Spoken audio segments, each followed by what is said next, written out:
I'm only going to assume he means Kevin Durant. But the thing about, but not just think, but think like this though. That you know, Phil Jackson's whole offense or whatnot, his success has never come without more than one. He had more than one star. Like, you know what I'm saying? Yeah, that's always been the argument against Phil. Or not against Phil, I'm sorry, against the triangle offense. Like, who really knows how good the triangle offense is? You know what I mean? Because nobody. the only times we've seen it, Hall of Famers were all up in there. You know what I mean? No, they was all up in there. No, you know who they say is thriving? Hold on, I'm going to tell you what this dude's name is. They say it's thriving off the triangle. In Derek Fisher's offense. What's this I thought they name? scrapped it. I thought they scrapped the freaking triangle. No, Langston Galloway. I'm good. I'm good. The shooting guard. Yeah, they said. Yeah, I read today that he's the only person that has thrived in the triangle offense. That don't make sense then, because at least 3 people have to be involved. Right.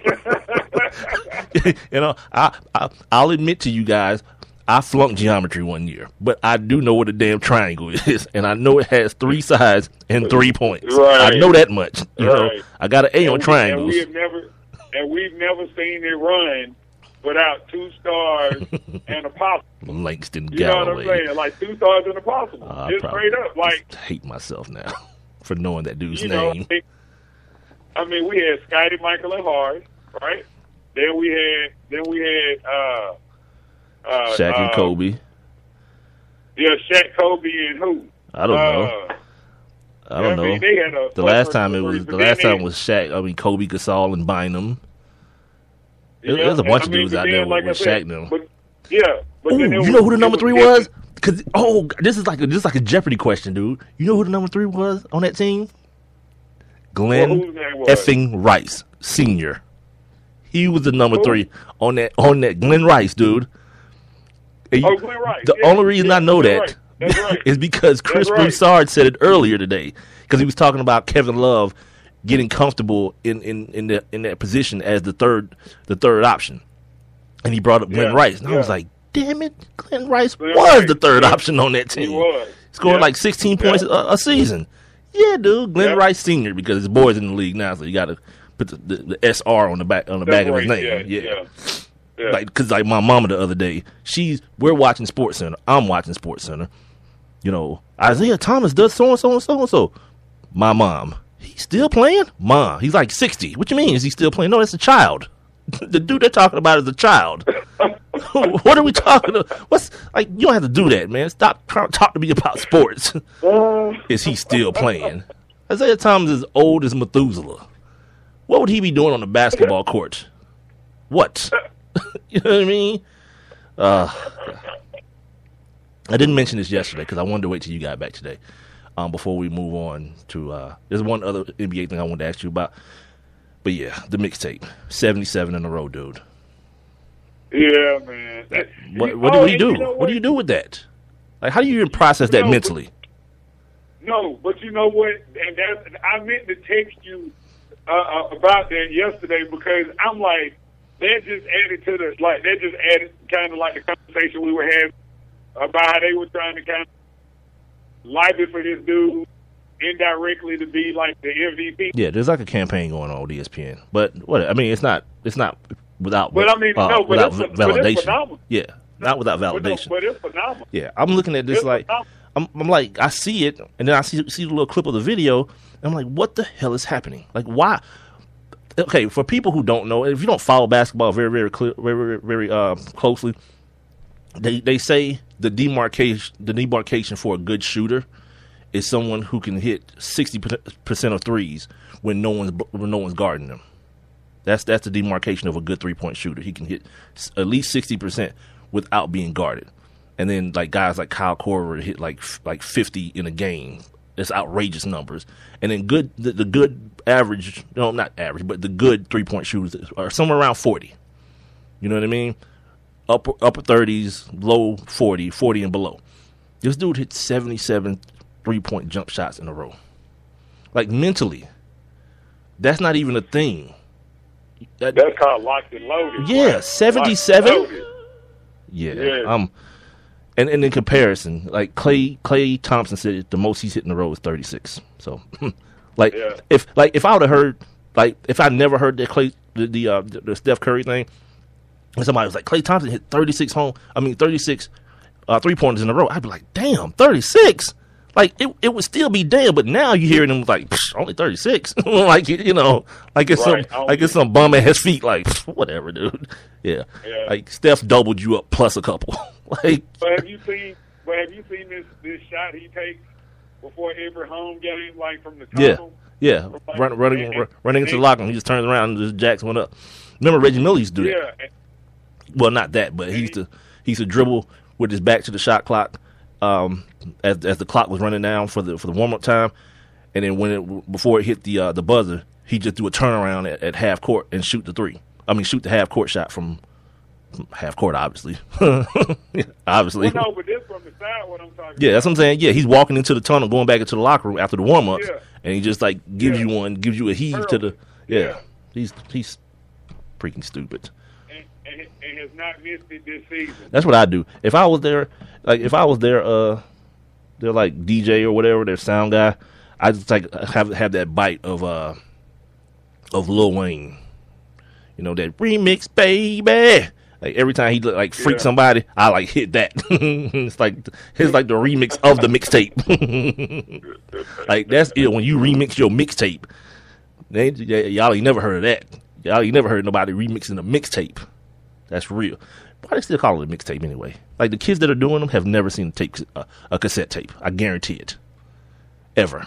Not a real one. Yeah. Not a cassette. It's like I hear some 20-year-old dudes say, "Yeah, man, when that record dropped, yeah, what's a record? 20-year-old guy, what does it look like? The big black DVD. That one of those big black CDs. Yeah, of course. Dude, I have Snoop Doggy Style on cassette tape from way back in like 1992, 93? What are you gonna do with that, dude? Like, eventually, what are you gonna do with it? You're gonna have like Snoop like drop his blunt ashes on it and like sell it on eBay? Take a picture of him, ashing his blunt on the tape, and then take a picture of it and sell it on eBay. Like this is the actual tape that Snoop ashed his blunt on. And the weed is so potent, you can get high from the ashes. Must be. Right. Scratch and sniff. Say it's scratch and sniff. You got it. Back to the NBA, though, real quick, because we got like 7 minutes left. And this is the Sports Kings podcast. Big Mike, Rob Calloway, a.k.a. Ricardo for the day. Ricardo, Manuel, Israel, Jesus, Javier, Manuel, Calloway. All right. If you're not getting the joke, don't worry about it. Tanking. That's come up today. The whole issue of tanking. Where do you stand on tanking? People are accusing the 76ers of doing it for like, 8th year in a row. And Flip Saunders went off because one of the color guys or the play-by-play guy accused his team of tanking. And then the Knicks situation, people obviously speculated that Phil Jackson and the boys were tanking for Okafor or Karl Anthony Towns or somebody. What's your take on the concept of tanking in the NBA specifically? Well, the thing about it is if you're not going anywhere, I don't really see a problem. Look, if there's a plan in place, then I really don't have a problem with it. Like as long as you're out there playing ball, I'm not going to say it's cool to just go out there and tell your team, like, look, we just go lose. Like, don't even worry about winning. We just go lose. Like, I couldn't. Okay, let me add a caveat to that real quick. Not the players, because it's hard pressed for me to believe that players with the egos they have are worried about some damn kid in college right now being on the team next year. But a situation like Philadelphia, Michael Carter Williams won the Rookie of the Year last year, and where is he playing now, Rob? He's in Milwaukee now. Michael Carter Williams is in Milwaukee now. They kind of just like, all right, get out of here. Give us a conditional draft pick. We'll take that for the Rookie of the freaking Year. Like, it's more of an organizational thing, upper management tanking, more so just the whole thing where, like, yeah, we're just going to shut Carmelo down. Huh? You mean there's no hope that he can come back at all this season? We're talking about halfway through the season. But okay, whatever. I'm talking about from that aspect because the players are gonna play. You know what I mean? That's why Flip Saunders got so pissed off because he got young dudes out there, Zach LaVine, you got Andrew Wiggins. Obviously, at one point they brought KG back, not a young player, but still a guy who's very emotional and passionate about the game. You think somebody can play with KG and be tanking a player? No, and no. But from an organizational standpoint, what is your kind of mindset on the whole tanking issue? Well, the God honest truth is, man, the NBA, I mean, owning these teams is a business, right? And if you're in the business of trying to win or trying to sell merchandise or trying to sell tickets or season tickets or whatnot, then you have to do what you have to do in order to be able to facilitate the best product.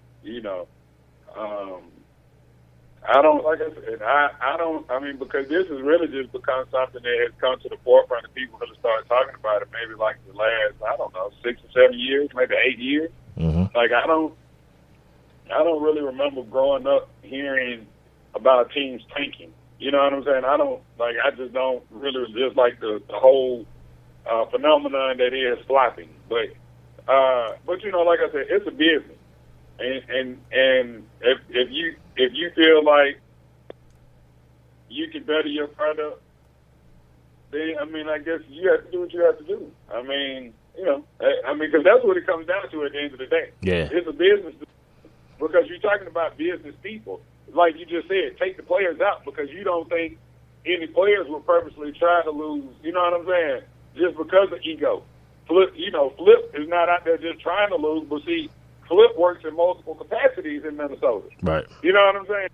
So it's like, he's caught up in the middle because if it is management, they're saying there's having this whole kind of philosophy right now. He's a part of that, but at the same time, he's on the competitive side too as the coach. But like I said, if it's business, these are business people, and they just have to do what they have to do. Yeah, I'm a firm believer in if you need to take a step back, take 2 steps forward, by all means, do it. But here's the other thing: the whole tanking thing is a lot to do about nothing. Like only 3 times since the lottery has been introduced that the team with the actual worst record gets the number 1 pick anyway. You know what I mean? So what do you if you're tanking, if that's what you're doing, you're really doing it for nothing, or you're doing it to ensure that you don't get anything worse than the 4th pick, because that's where Minnesota is. That's the one thing they're guaranteed of. They're not guaranteed of that 1st pick, but they're guaranteed that they won't get anything lower than the 4th pick. So if you feel like that's worth tanking, quote unquote, for, by all means, whatever. It just causes for a fan base to have what I'm always talking about, the ability to zoom out and see bigger picture. If you can see, I talked about it with the Braves. If as management you can explain to me, and obviously management can't come out and say we tanked. They can't do that. But if you can articulate the plan to me as a fan, as a watcher of the team, and I'm a fan that has some sort of adequate mental capacity, and I can understand it, yeah, we'll do that. We'll sit and wait. Speaking of fans, I got time, like a minute left. You see that dude paid $26,000 this year to watch the Knicks? It's absolute foolery. No. Yeah, it's absolute foolery. That's his bill for the year. And the thing is, that's the fool that'll do that. That's the fool that'll do that. And just so he can say at some point, yeah, I was there from day one. Dude, you wasted $26,000. That's what you did. You wasted $26,000. Like, no one cares about that. So you can call everyone else bandwagon fans? Yeah, eat it. The other thing, fan-wise, that happened today, you know what I'm going to do? Nah. Because it happened to me. And it's one of my biggest gripes about the fan base here in Atlanta. And I always call them, I always say they lack certain educational points that fans should have, and I'll talk about it at the beginning of the second hour. This is the Sports Kings podcast. I'm Big Mike. I got Roberto, Alejandro, Manuel Callaway, a.k.a. Rob Callaway, with me tonight. We're being heard via Spreaker.com. We're also on Twitter, Instagram, and Facebook at Sports Kings Live. We'll be right back with our